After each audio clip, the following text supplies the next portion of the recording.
Welcome to D9 news.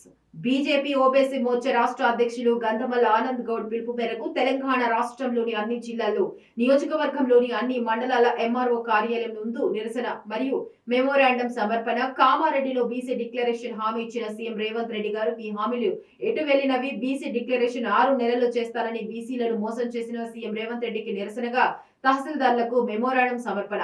July 22, 2024 సోమవారం రోజు ఉదయం 10 గంటలకు నిరసన కార్యక్రమం కలదు. కావున బీజేపీ నాయకులు, రాష్ట్ర నాయకులు, జిల్లా నాయకులు, మండల నాయకులు, టౌన్ నాయకులు అధిక సంఖ్యలో విచ్చేసి బీసీ ఆధ్వర్యంలో జరుగుతున్న ఈ కార్యక్రమాన్ని విజయవంతం చేయాలని కోరుచున్నాము.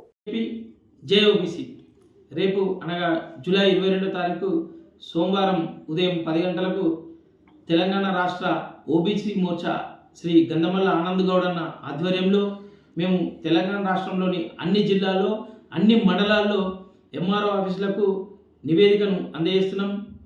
ఏమిటంటే కాంగ్రెస్ ప్రభుత్వం కామారెడ్డి బీసీ డిక్లరేషన్ చెప్పేసి రేవంత్ రెడ్డి కామారెడ్డి సభల్లో బీసీలకు న్యాయం చేస్తామని చెప్పేసి బీసీలకు ఎన్నో రకాల హామీలు ఇచ్చిండు.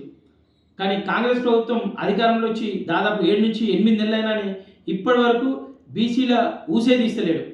ఏవైతే బీసీల ఓట్లతో గెలిచి కామారెడ్డి డిక్లరేషన్లో దాదాపు 23% ఉన్న బీసీల రిజర్వేషన్ని 42% చేస్తామని చెప్పడమే కాకుండా కాంగ్రెస్ ప్రభుత్వం అధికారంలోకి రాగానే 100 రోజుల్లోనే గొర్రెల కుర్మలకు 2వ దశ గొర్రెల పంపిణీలో భాగంగా ప్రతి ఒక్కరి అకౌంట్లో 2 లక్షలు వేస్తానని చెప్పేసి హామీ ఇచ్చిన రేవంత్ రెడ్డి సర్కార్ ఇప్పటి వరకు గొర్రెల కుర్మలకు ఎటువంటి న్యాయం చేయలేదు. అదేవిధంగా వర్షాలు పడి చెరువులో నిండుతున్నాగానే ఎక్కడ కూడా చేప పిల్లలు వేయాలనే ఊసు లేకుండా, ధ్యాస లేకుండా ముద్దు నిద్రపోతున్న ప్రభుత్వం ఈ కాంగ్రెస్ రేవంత్ రెడ్డి ప్రభుత్వం.